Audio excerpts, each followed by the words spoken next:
नमस्कार, मैं आपके साथ अंकित मिश्रा। वक्त हो चला है राजधानी एक्सप्रेस पर सवार होकर खबरों को विस्तार से जानने का। पहली खबर से शुरुआत कर रहे थे तो उत्तराखंड से निकलकर सामने आ रही है। उत्तराखंड में शीतकालीन 4 धाम यात्रा जारी है। 40,000 यात्री कर चुके हैं अब तक शीतकालीन यात्रा को लेकर सीएम धामी का बयान भी देखने को मिला। उत्तराखंड के लिए गेम चेंजर साबित होगी यात्रा। चारों धामों में पूरे साल मिलेगा रोजगार, धामी ने ये कहा है। मुख्यमंत्री उत्तराखंड सरकार। दरअसल उत्तराखंड में शीतकालीन यात्रा शुरू हो गई है और अब तक 40,000 यात्री शीतकालीन यात्रा में चारों धाम में आ चुके हैं। शीतकालीन यात्रा को लेकर उत्तराखंड के मुख्यमंत्री पुष्कर सिंह धामी ने कहा कि राज्य में शीतकालीन यात्रा गेम चेंजर साबित हो रही है। जब 6 महीने कपाट खुले होते थे तो यहाँ के सभी प्रकार का व्यवसाय करने वाले लोग भी 6 महीने ही अपना रोजगार करते थे, लेकिन शीतकालीन यात्रा से अब 12 महीने लोगों को रोजगार मिल रहा है, जो एक उत्तराखंड के लिए नया अध्याय के तौर पर जुड़ रहा है। आने वाले दिनों में इससे लोगों को और भी ज्यादा रोजगार मिलेगा।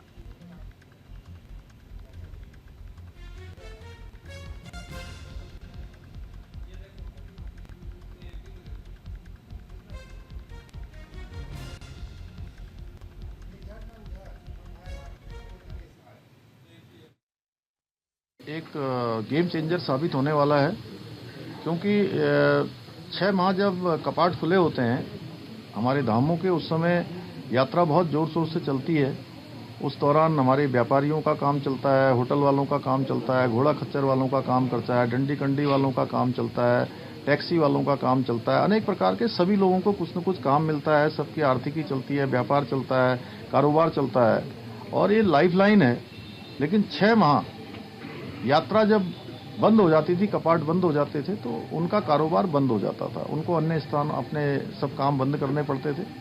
इस यात्रा के शुरू होने से एक नया अध्याय शुरू हो रहा है, एक नया काम शुरू हो रहा है और इस बार ज़्यादातर लोगों ने अपनी दुकानें बंद नहीं करी हैं, अपने काम यथावत रखे हैं और एक नया अनुभव हो रहा है। आने वाले समय में ये बहुत बड़ा हमारे राज्य के लिए, आर्थिकी के लिए भी, व्यापार कारोबार के लिए भी, लोगों के लिए भी, क्योंकि अब उनको 12 महीने काम मिलेगा, 12 महीने उनको काम पर रहना होगा। तो ये बड़ा काम है। इस वर्ष से शुरुआत किए और इस वर्ष अच्छे रुझान उसके आए हैं, अच्छे परिणाम आए हैं। आने वाले वर्षों में और अच्छे परिणाम आएंगे। निकाय चुनाव के लिए आयोग की तैयारी भी पूरी हो चुकी है। चुनाव चिन्ह आवंटन की प्रक्रिया पूरी है। बैलेट पेपर छापने का काम शुरू हो गया है। पर्यवेक्षकों की तैनाती भी देखने को मिलने लगी है। उत्तराखंड में निकाय चुनाव के लिए नामांकन वापसी के बाद चुनाव चिन्ह आवंटन की प्रक्रिया पूरी हो चुकी है। नगर निकाय चुनाव में कुल 5,399 प्रत्याशी चुनावी मैदान में हैं। इसमें से नगर प्रमुख अध्यक्ष पद के लिए 514 प्रत्याशी और सभासद सदस्य के लिए 4,885 प्रत्याशी चुनाव लड़ रहे हैं। इसके अलावा 47 प्रत्याशियों का निर्विरोध निर्वाचन भी हो गया है। उत्तराखंड में कुल 100 नगर निकायों पर चुनाव हो रहे हैं। इसमें 11 नगर निगमों, 43 नगर पालिका परिषद और 46 नगर पंचायतें शामिल हैं। प्रदेश के 11 नगर निगमों के नगर प्रमुखों के लिए कुल 72 प्रत्याशी चुनावी मैदान में हैं, जबकि सभासद पदों के लिए 2,009 प्रत्याशी चुनावी मैदान में अपना भाग्य आजमा रहे हैं। तो इसी तरह 43 नगर पालिका परिषद के अध्यक्ष पद के लिए 211 प्रत्याशी और नगर पालिका सदस्य के लिए 1,596 प्रत्याशी चुनावी मैदान में हैं। अगर इसके अलावा बात करें तो 46 नगर पंचायतों के अध्यक्ष पद के लिए 231 प्रत्याशी और नगर पंचायत सदस्य के लिए 1280 प्रत्याशी चुनावी मैदान में हैं। राज्य निर्वाचन आयोग के सचिव राहुल कुमार गोयल ने बताया कि बैलेट पेपर छपने का कार्य शुरू हो चुका है। पर्यवेक्षकों की तैनाती भी की गई है। निष्पक्ष चुनाव के लिए आयोग द्वारा सभी तैयारियां पूरी कर ली गई हैं।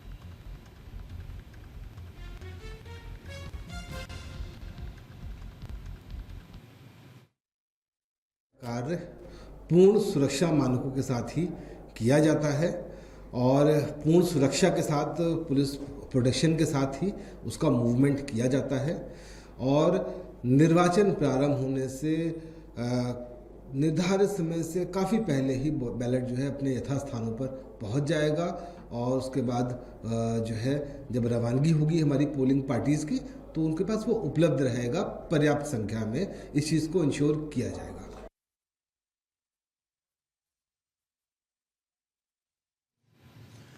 तो मसूरी में निकाय चुनाव को लेकर बीजेपी एक्टिव।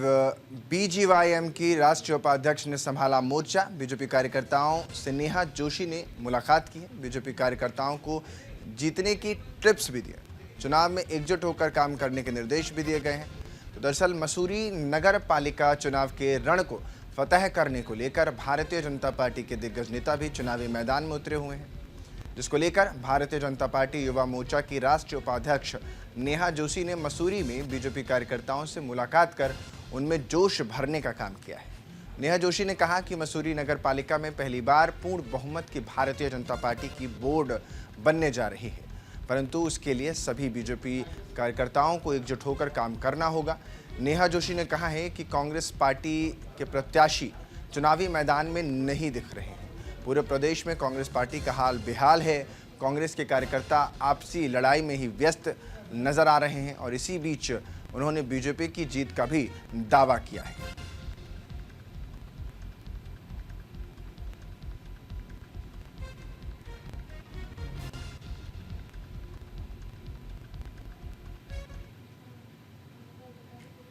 इस बार स्थितियां बहुत अलग हैं। पहली कि मीरा सकलानी जी के रूप में एक महिला प्रत्याशी मसूरी को मिली है और ऐसी महिला जो सार्वजनिक जीवन में लंबे समय तक रही हैं, जनप्रतिनिधि भी रही हैं, एक अनुभव वो अपने साथ लेकर आती हैं और एक स्वीकार्यता।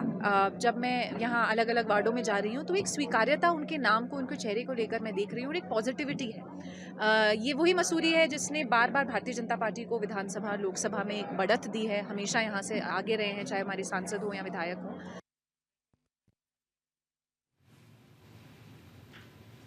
रुड़की में बीजेपी के चुनाव कार्यालय का उद्घाटन हुआ। प्रत्याशी मोहम्मद परवेज के कार्यालय का शुभारंभ हुआ। सांसद त्रिवेंद्र सिंह रावत ने उद्घाटन किया है। रामपुर नगर पंचायत से बीजेपी प्रत्याशी हैं मोहम्मद परवेज। दरअसल रुड़की की रामपुर नगर पंचायत में भारतीय जनता पार्टी के प्रत्याशी मोहम्मद परवेज के कार्यालय का उद्घाटन किया गया है। कार्यालय का शुभारंभ पूर्व मुख्यमंत्री एवं हरिद्वार सांसद त्रिवेंद्र सिंह रावत व वक्फ बोर्ड के अध्यक्ष शादाब शम्स ने इसका उद्घाटन किया है। पूर्व मुख्यमंत्री ने कहा कि भारतीय जनता पार्टी ने देश व प्रदेश में विकास किए हैं। नगर निकाय चुनाव में भी बीजेपी की जीत का दावा किया है। वक्फ बोर्ड के अध्यक्ष शादाब शम्स ने कहा कि रामपुर नगर पंचायत में भारतीय जनता पार्टी के प्रत्याशी की जीत होगी, क्योंकि मुस्लिम भी बीजेपी में विश्वास कर रहा है। विपक्ष के लोग मुस्लिमों को बहलाकर उनसे वोट की राजनीति करते हैं, लेकिन अब मुसलमान भी जागरूक हो चुका है। मंत्री पुष्कर सिंह धामी के नेतृत्व में इस निकाय चुनाव में क्लीन स्वीप करने जा रही है।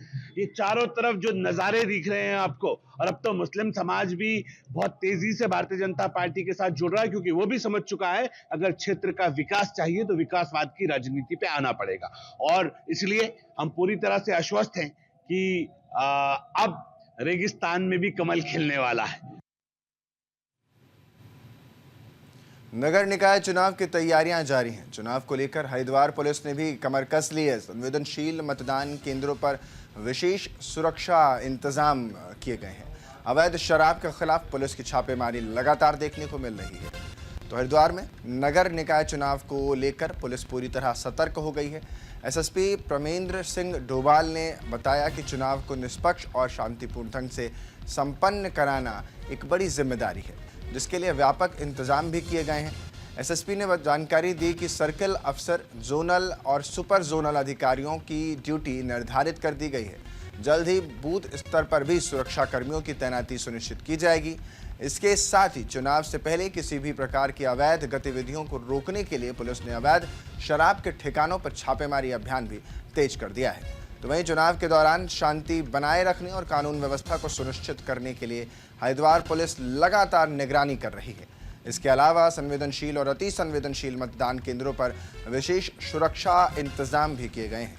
हरिद्वार पुलिस का ये प्रयास नगर निकाय चुनाव को निष्पक्ष और सुरक्षित बनाने की दिशा में एक अहम कदम माना जा रहा है।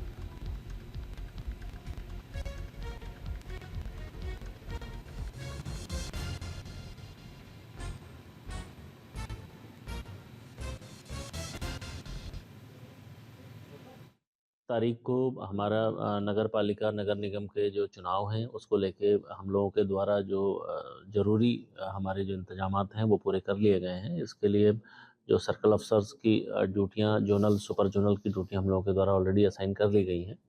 और साथ में जो बूथ स्तर तक की जो ड्यूटियाँ हैं उनकी सेंसिटिविटी को ध्यान में रखते हुए हम लोगों की जो भी ज़रूरी इंतजामात हैं उसकी हम लोगों की तैयारियाँ पूरी हो चुकी हैं। जल्दी ही ड्यूटियाँ हमारी बूथ स्तर तक लग जाएंगी और साथ में जो इलेक्शन के से रिलेटेड जो इस समय शराब का और अन्य जो कार्रवाइयाँ होती हैं, जो लोग अवैध रूप से शराब को पिलाने का काम करते हैं, उस पे हम लोगों के द्वारा सख्ती की जा रही है। हरिद्वार पुलिस ने कई गांवों में भी चौपाल लगाई है। नशा मुक्त समाज के लिए चौपाल का आयोजन किया गया है। नशे के दुष्परिणामों के बारे में लोगों को जागरूक भी किया गया है। लोगों को नशे से दूर रहने को प्रेरित किया गया है। छात्रों की एंटी ड्रग कमेटी का गठन भी हुआ है। कमेटी के सदस्यों को शपथ दिलाई गई है। तो दरअसल क्योंकि नशे का जहां पर भी कारोबार होता है वो राज्य कभी फलीफुलित हो ही नहीं पाता। जिसका युवा नशा के धुत में सवार रहेगा वो भला क्या ही देश को संवारेगा। तो इसीलिए नशे से हर राज्य चाहता है कि मुक्ति मिल सके। तो ड्रग फ्री देवभूमि मिशन 2025 को सफल बनाने के लिए एसएसपी हरिद्वार के निर्देश पर थाना भगवानपुर क्षेत्र के कई गांवों में चौपाल कार्यक्रम आयोजित किए गए। कार्यक्रम का मुख्य जो उद्देश्य रहा वो सबसे पहले नशे से लोगों को हटाना है, जिससे कि वो सुचारू रूप से आम कार्यों में संलिप्त हो सके। कार्यक्रम में ग्रामीण और पीजी रेंट पर रहने वाले छात्रों को नशे के दुष्परिणामों के बारे में जागरूक किया गया। चौपाल के दौरान ग्रामीणों को बताया गया कि नशे के कारोबार में शामिल किसी भी व्यक्ति की मदद करने पर कड़ी कानूनी कार्यवाही भी की जाएगी। साथ ही नशा करने वालों की काउंसलिंग और नशा बेचने वालों की सूचना पुलिस को देने के लिए ग्रामीणों को प्रेरित भी किया गया है। एक यूनिवर्सिटी के हॉस्टल के बाहर छात्रों की एंटी ड्रग कमेटी का गठन किया गया। कमेटी के सदस्यों को नशा मुक्त समाज की शपथ दिलाई गई और नशे से दूर रहने के लिए भी प्रेरित किया गया। उम्मीद है कि यह बाकी लोगों को भी प्रेरित करेंगे। इसी उद्देश्य के साथ ये किया गया है। ग्रामीणों ने पुलिस को इस अभियान में पूरा सहयोग देने का आश्वासन दिया है। जैसा कि मैं कह भी रहा था कि नशा मुक्त जो उत्तराखंड है वो करने की कोशिश है और इसीलिए समाज के लिए जब आप नशे की लत से बाहर होंगे तभी आप दूसरों को प्रेरित कर पाएंगे। तो शपथ दिलाई गई जिसकी तस्वीरें आप देख पा रहे हैं और इस शपथ के साथ ही ये उम्मीद भी जताई गई कि आगे ये छात्र जो हैं, ये बच्चे जो हैं और बच्चों को भी प्रेरित करेंगे। हरिद्वार के भेल स्टेडियम पर हवाई फायरिंग देखने को मिली है। भेल स्टेडियम पर छात्रों ने हुड़दंग मचा दिया। खुलेआम कारों से खतरनाक स्टंट किया। पुलिस ने युवकों को चिन्हित करना शुरू कर दिया है। एसएसपी ने सख्त कार्रवाई के निर्देश दिए हैं।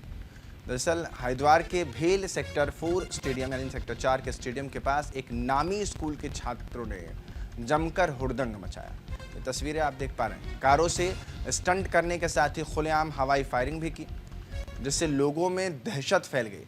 इसका वीडियो बनाकर सोशल मीडिया पर अपलोड कर दिया। वीडियो वायरल होने के बाद अब पुलिस ने युवकों को चिन्हित करना शुरू कर दिया है। तो वहीं एसएसपी प्रेमेंद्र सिंह डोभाल ने सख्त कार्रवाई के निर्देश भी दिए हैं। तो सोहदई जो है वो कहीं पर भी होती है तो भारी पड़ जाती है और वो तस्वीरें आप देख पा रहे हैं। नामी स्कूल के छात्र हैं जो बड़ी गाड़ियों में स्टंट की तस्वीरें आप देख पा रहे हैं।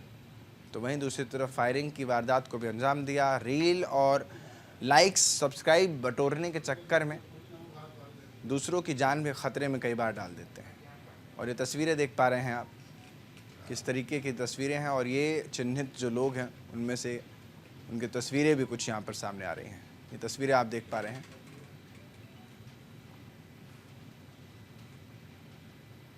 रुड़की का सरकारी अस्पताल दंगल का अखाड़ा बन गया है। आपस में डॉक्टर और सीएमएस महिलाओं के मेडिकल को लेकर के हाथापाई हो गई। स्वास्थ्य विभाग के अधिकारियों ने संज्ञान लिया तो अधिकारियों ने मामले की जांच करने की बात भी कही। दरअसल हुआ क्या कि सिविल अस्पताल रुड़की में कल जमकर हंगामा हुआ। विवाद इतना बढ़ गया था कि डॉक्टर और अस्पताल के सीएमएस के बीच हाथापाई तक की नौबत आ पहुंची।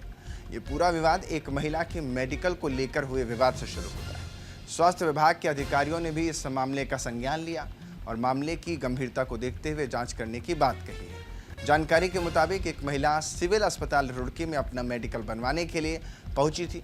महिला के परिचित डॉक्टर सिविल अस्पताल रुड़की में तैनात हैं, इसीलिए उस डॉक्टर ने महिला को मेडिकल बनवाने के लिए अस्पताल के सीएमएस के पास भेज दिया। आरोप है कि सीएमएस ने किसी कारण मेडिकल बनाने से जब इनकार कर दिया, इसी के साथ आरोप ये भी है कि सीएमएस ने कागज भी फाड़ दिए। इसी दौरान महिला के परिचित चिकित्सक भी वहां पर पहुंच गए। इसके बाद मेडिकल को लेकर सीएमएस और चिकित्सक के बीच तीखी नोकझोंक हुई।